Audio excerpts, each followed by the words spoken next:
Hello, everybody. Welcome to a new episode of the Female Thriving Over 30 podcast.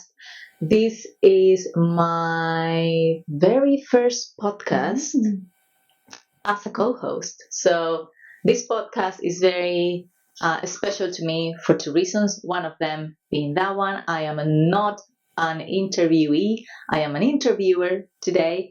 And the second one is because I have Millie O'Connell with me as my guest today. She is one of my best friends. We have been friends for many, many years.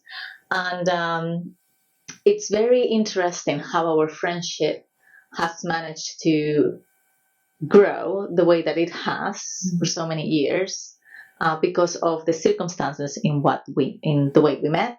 There is nothing wrong with the way that we met. I want to clarify that, but I'll explain that a little bit later.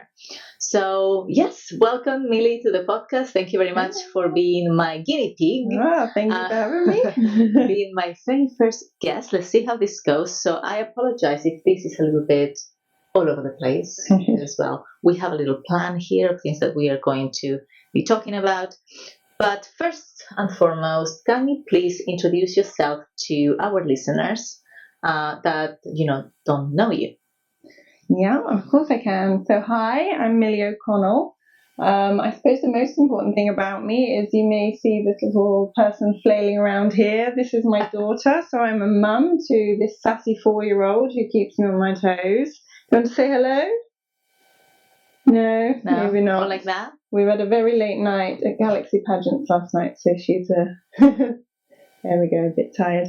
And then in my day job, I'm a project manager in broadcasting, which is quite a male-dominated field. And in my spare time, I teach self-defense to women because I really believe that all women should have the skills and knowledge to be able to defend themselves and to feel empowered every day in their lives and to have more confidence when they go out and say they're walking home alone at night. So that's me in a nutshell, I guess.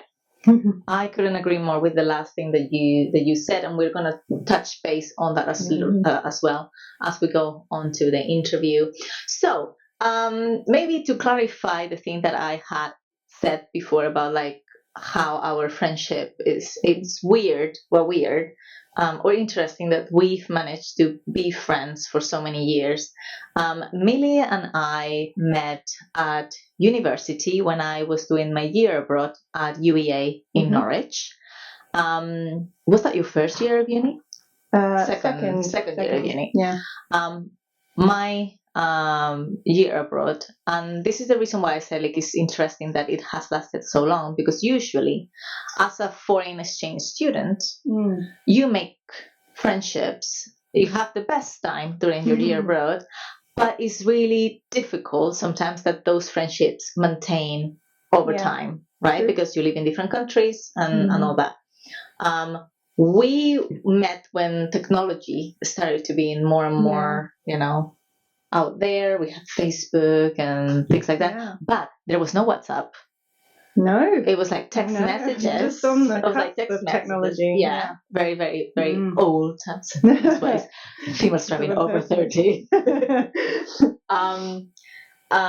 I think we really made the effort to foster this relationship, this friendship. Yeah.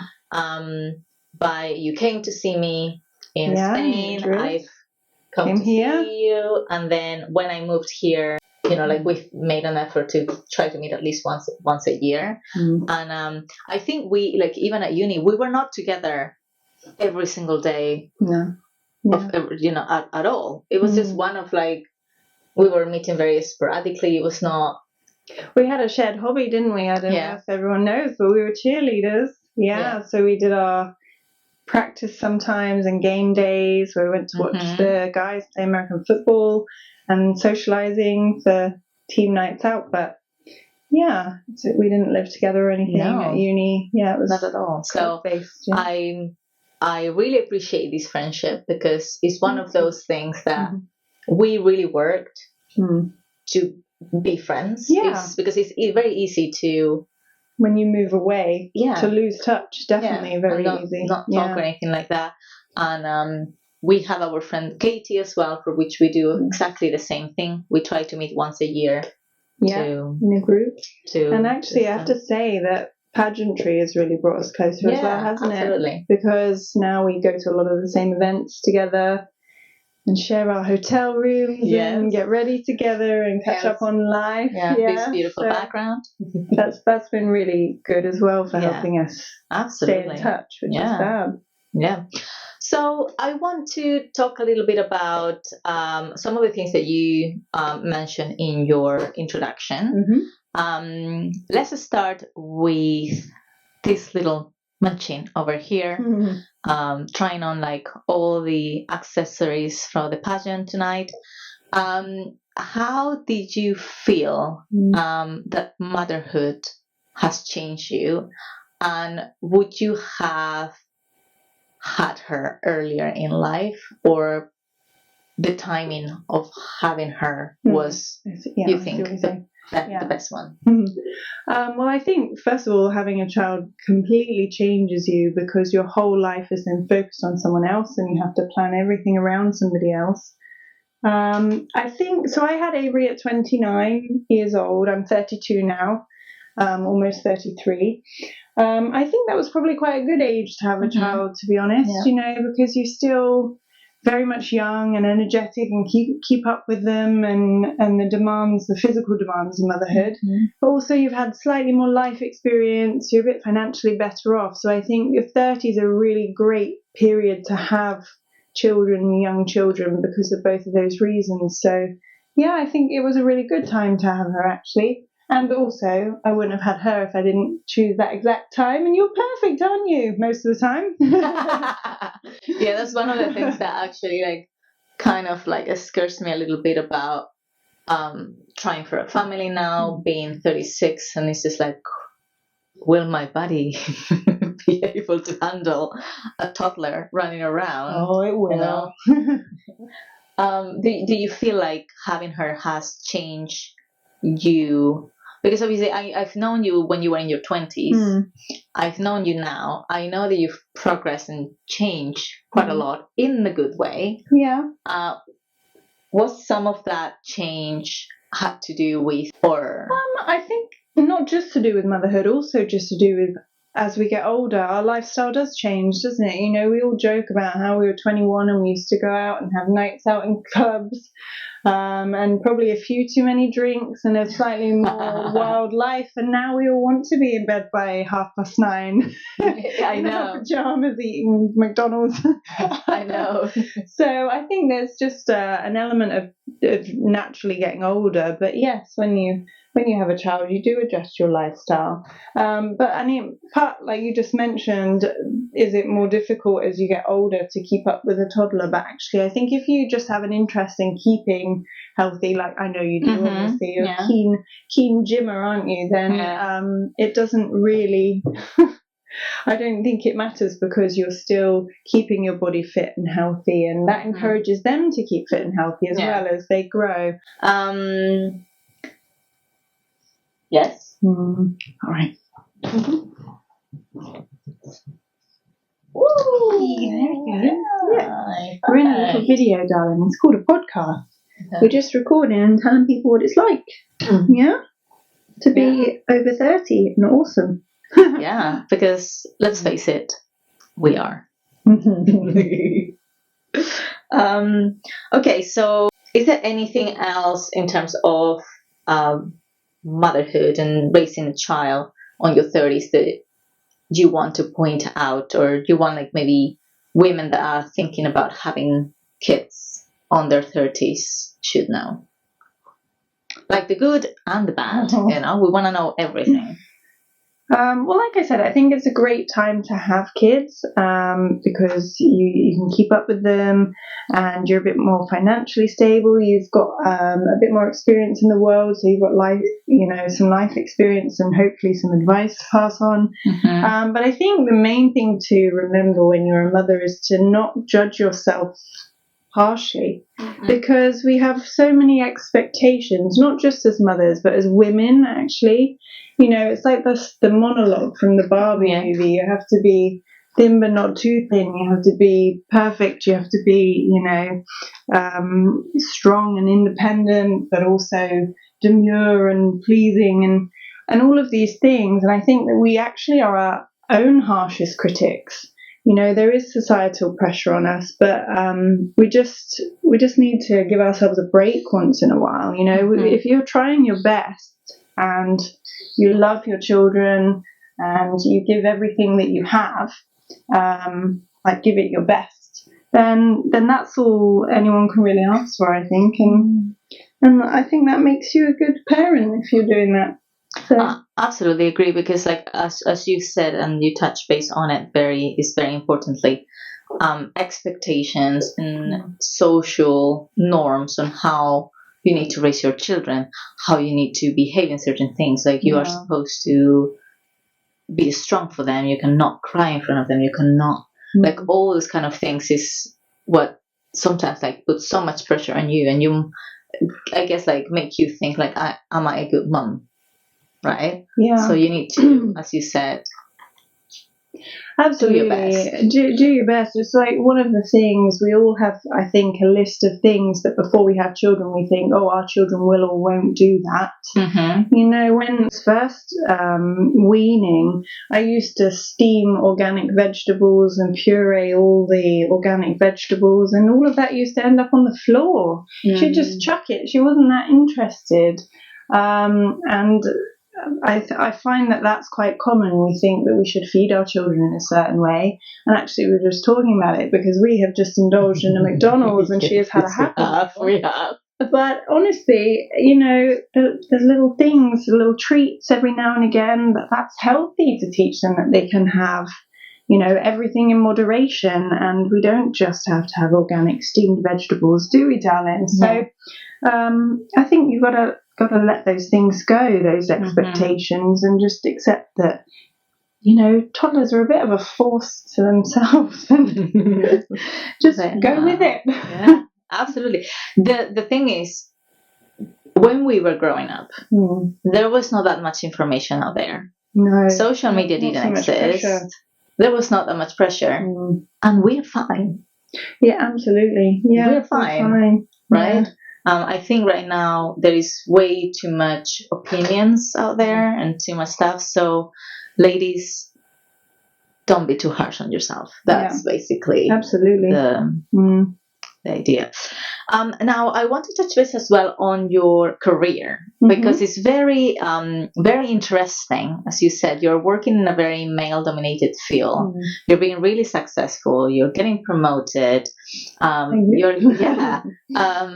And we need to talk about it. How did you end up at that field? Like, what was your career development from when you were at uni studying until what it is?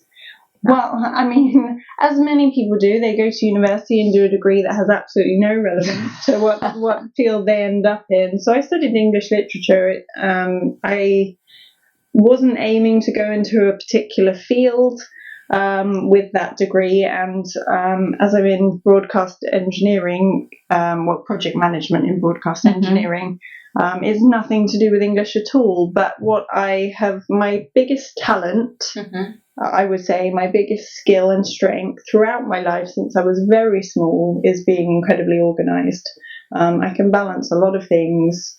It's all in my head all the time. Go, go, go. I think you're very much the same, aren't you? So I just knew that's what I was good at. So I started my career actually in wedding planning, which I absolutely loved. I love a wedding. I love to do all the glamorous bits and not so glamorous bits sometimes of wedding planning.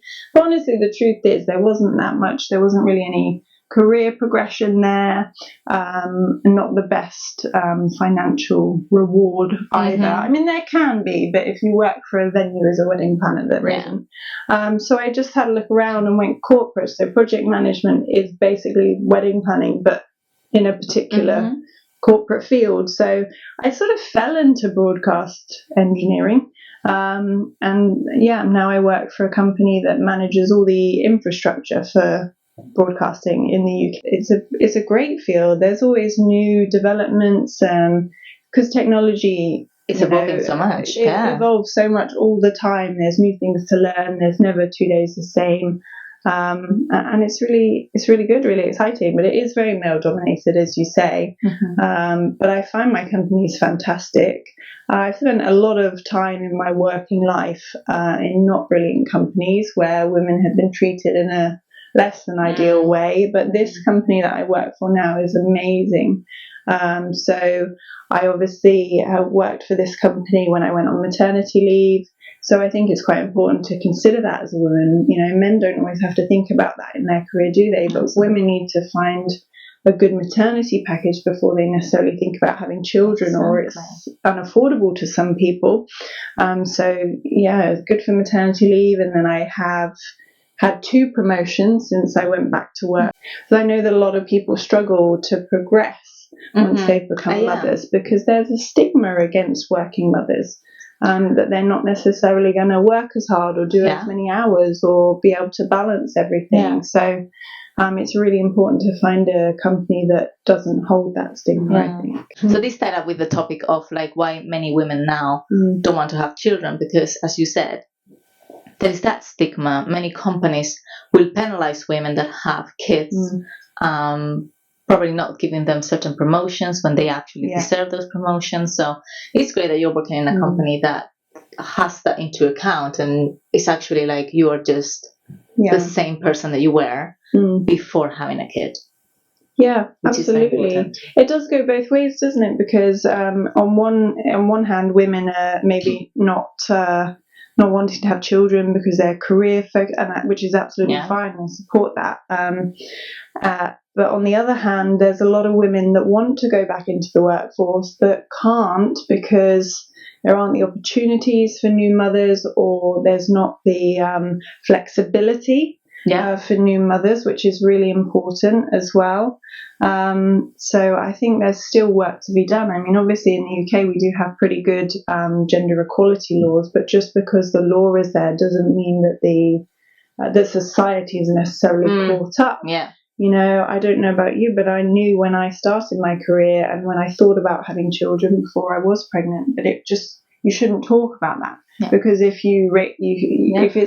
raises a flag, aware that you want to go off on maternity soon, that might hamper your career progression. So it's just something that you keep to yourself, and it shouldn't be that way. Absolutely, and it's one of those things. I have recently changed jobs, and when I was reading the conditions, there was no information regarding any of the leaves, not sick leave or whatever. And I remember when I was going to ask about maternity leave, I was like, I cannot just ask, what's your maternity leave policy or whatever you have. I had to put maternity / paternity or parental leave, because I didn't want it to come across like, well, yes, I'm planning to have a family at some point.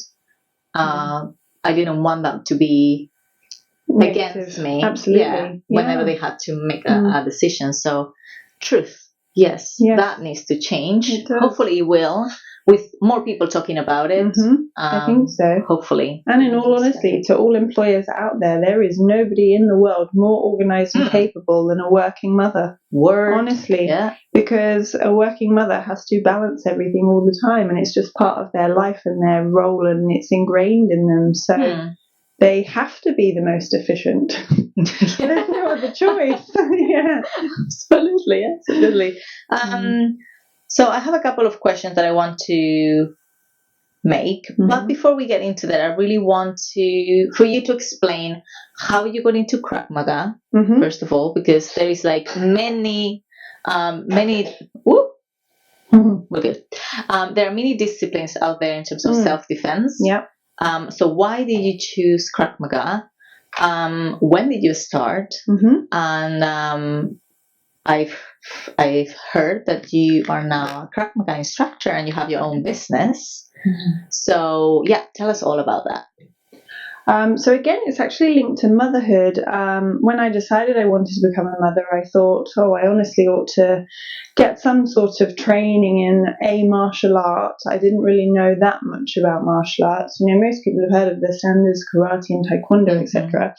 I thought I need to be able to defend myself. I need to be able to defend any potential child that I have.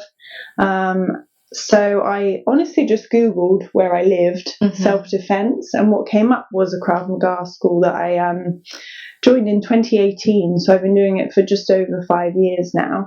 I did obviously take a year off to have a baby. Not really advisable to train in that sense while pregnant. But I just fell in love with it. I mean, Krav Maga is very real world focused. So it teaches you this is how you could be grabbed or attacked. This is how you get out of that situation. Martial arts, traditional martial arts, are brilliant in many respects. Fitness, they do give you an element of self-defense. They also teach you sort of how to respect the teachers and other members of the class, and so they've got lots of brilliant points, but they don't necessarily teach you this is a particular thing that could happen, this is how you deal with it. So Krav is brilliant for that. So I've been doing it since 2018. I started in my previous club as an assistant instructor, and then earlier this year I went and got my own qualification to teach. Thank you.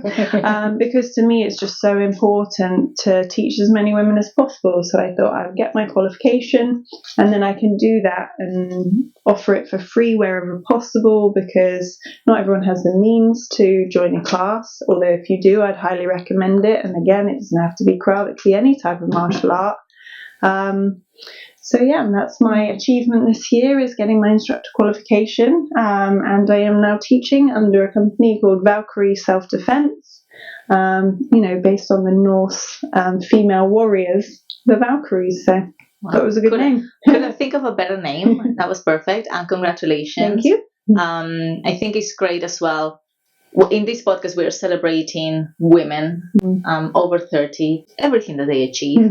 So obviously we've talked about you are a great mom. You got try to be. No, I think you are. Your job, great. You're getting promoted, and now you're achieving something that is not just for yourself, but also to help others. And I think that's amazing, especially that you are doing it for free. Not everybody opens businesses to do things for free. Yeah. Yeah. Okay, so we're gonna go into a few questions. Okay. So can you share a pivotal moment in your life after 30 that has influenced where you are today? Yeah. So I did have to think about this one, because when you say pivotal moment, most people go to something like a wedding or a childbirth, don't they? And obviously I had my child pre-30, not post-30. But honestly, I'd say the thing that's most influenced me in the last year is that I lost an incredibly good friend of mine, as you know, died in October last year, very suddenly and out of the blue, and it was a big shock to me.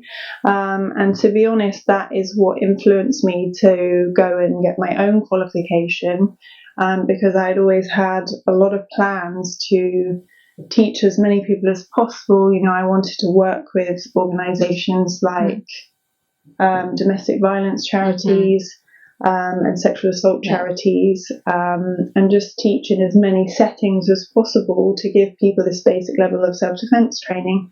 And when she died very suddenly, I just thought life is very short. It sounds cliche, and it is something that we all say, isn't it? But it did really strike me. So it's pushed me this year to be really out there and just say yes to things more, because you just don't know, do you? You don't know when your time Absolutely. is up. You don't know. And I know that you had a really hard time before your pageant last year, before competing in Miss Great Britain, and you didn't know if you were going to compete or not, but I know that she was really proud of you. So, and I'm pretty sure she's really proud of what you're doing now with Valkyrie.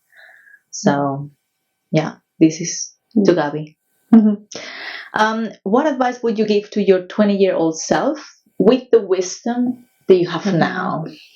Honestly, the piece of advice that I always say to people whenever asked is, don't be afraid.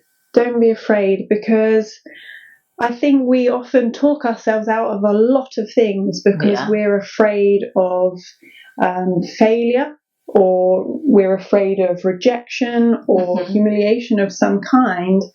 But actually, if you don't even try, if you never make the step, how would you ever know? And you're never going to succeed if you don't even try. And I think most of the time you'll surprise yourself with your strength and your resilience.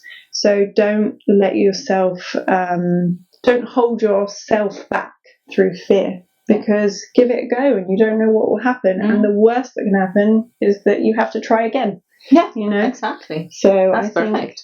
That's definitely something I try and live by now. Yeah. So, how do you? Well, I think we have a clear example here on how do you balance personal aspirations with other responsibilities. So, career, motherhood, etc.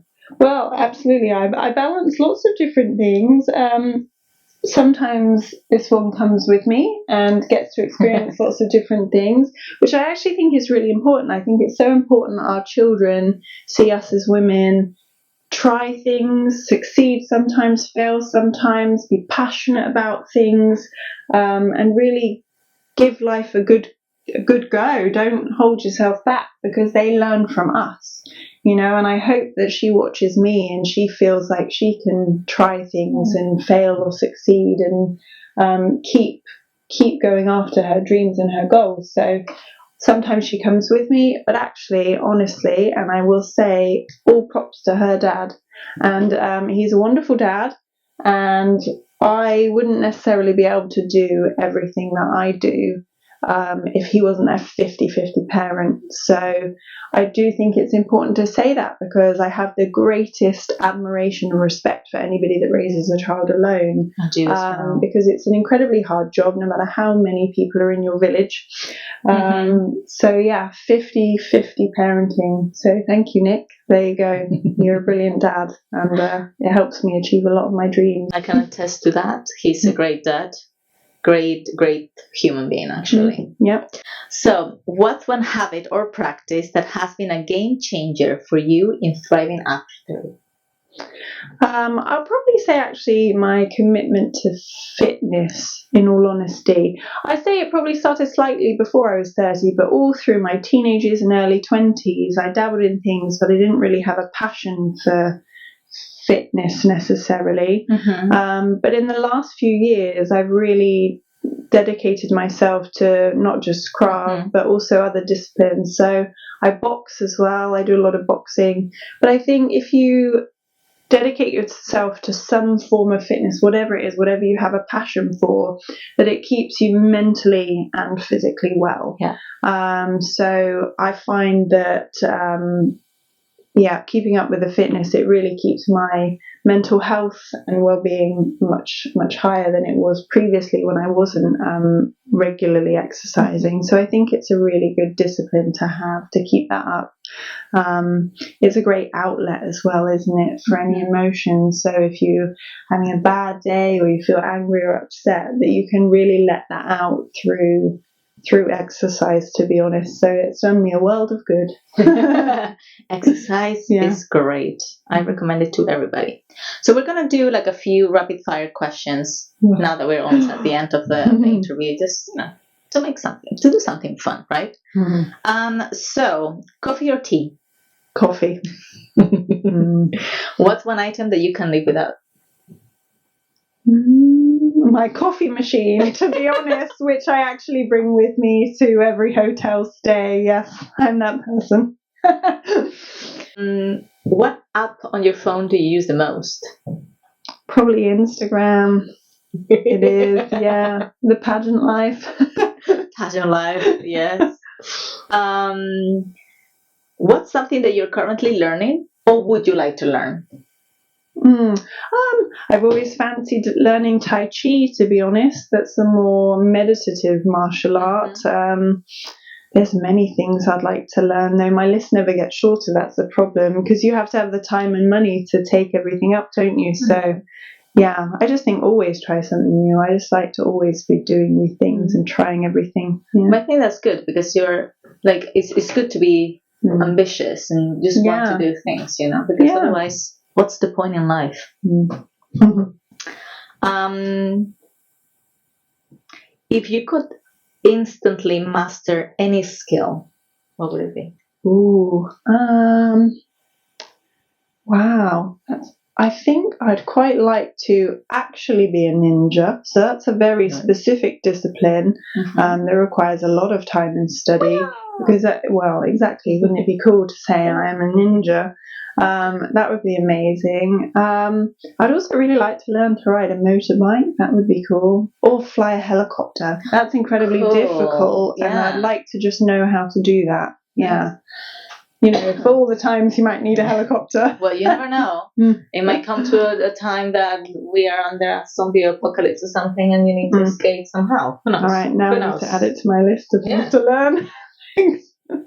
Okay. When we do the Women Thriver over 40, I hope that... Yes, I've got my helicopter license. Okay, so one last question. Actually, before my last questions, is there anything that we haven't talked about that you want to talk about in the podcast? No, I think we've covered quite a lot, to be honest. Like my job, my hobbies, my life. Yeah. Just, I would say that I really do subscribe to the 13 going on 30 quote, where they say 30 and flirty and thriving. I think it's the best time of your life, to be honest. Brilliant. Agree. Agree. I like it. When I was in my teens, I used to see people on their 30s as like very old people. I know, it's ridiculous. Also, in movies, they were portrayed as, they looked old. Like when you look at it, they looked older. The aesthetics of back then, it was different. And I'm in my 30s, but I kind of feel like I'm still in my 20s. I still feel like young, and I don't feel like... I think that comes down to individual people, doesn't it, though? We have very active lives where we go and we do a lot of things all the time. We have lots of hobbies and passions and interests. And that keeps you young in a way as well, doesn't it? Yeah. Great. So, great. Okay, well, then the last question to finish with the podcast will be, what's one piece of unconventional wisdom that has helped you navigate your 30s and beyond? Ooh, unconventional wisdom. Yeah, something that someone told you that you're like, interesting. Actually, do you know what? You were present, weren't you? We were actually visiting Charlotte Clemmy, weren't we? Yeah. A few weeks ago. Hotel Clemmy. But we were visiting a few weeks ago, and people often talk about how life is short. And I have fully thrown myself behind that notion this year, because life is short. As I've said, we don't know how long we've got or what our circumstances will be next week, next year. But one of her friends said to us, didn't she, that she was told life is long. So yes, life is short because we don't know how long we've got. But if you're in a miserable circumstance, if you're unhappy with something, like deeply unhappy, if you hate your job or your relationship, and you stay in that circumstance, in that position, then life is long. And to have to deal with that and stay in that situation for such a long time and not change it. So it's another way of looking at it, isn't it? But actually it did speak to me quite a lot, because if you really don't like something, change it. Don't sit there getting upset and angry and letting it eat you from the inside. Change it, because life is long if you're in a bad place. So, I think that spoke to me. Yeah. Different way of looking at it. Yeah, absolutely. Well, then this is kind of like the end of the podcast. I think we've learned quite a lot from you about like everything that you can do in your 30s. and still like thrive and be amazing. So how can people find you? How can they find Valkyrie? You can find me on Instagram. My personal Instagram is Ms. Oxfordshire 2023, and Valkyrie also has an Instagram, which is Valkyrie Self Defense. And where do you teach self defense? Because we've talked about it, but we haven't talked about the area. Mostly I do teach locally to me, which is Oxfordshire area. So I put on workshops around there, but I'm always looking to expand and possibly do pageant-based workshops as well, because we do travel a lot around the country for different events. So there'll definitely be more coming over the next year. TBC. I'm really excited for it. I actually did one of your workshops at Crown UK. It was Crown UK? Yeah, Crown UK. Yeah. It was Crown UK, and I really liked it. Good. I thought I was stronger than I was. I underestimated what Krav Maga was in self-defense, but I loved it. I have to say, women often underestimate their own strength, and that's part of what I want to change, is that we are incredibly strong, and you also don't need that much physical strength to defend yourself and make a big difference. So that's one of the things that I'm trying to change and show women, that they are incredibly strong. Yeah, we are. Well, thank you so much for being my guinea pig and doing this podcast that has cut off a few times. We've had a few things going around. Hope the audio is okay. We're improving. Okay, we're just testing something. We are going to come back with more episodes of Female Thriving Over 30. We're going to be interviewing more amazing women over 30. If you want to be on the podcast, you want to be featured on the podcast, please make sure to write us on our socials, because I will be excited to talk to you. And with that, we are going to get ready to take some pictures and then go to Galaxy Day 2. But thank you so much for watching and listening. Make sure that you follow us in all of our socials at Female Thriving Over 30. You follow us on Spotify, and you listen to our episodes every single time. Bye. Bye.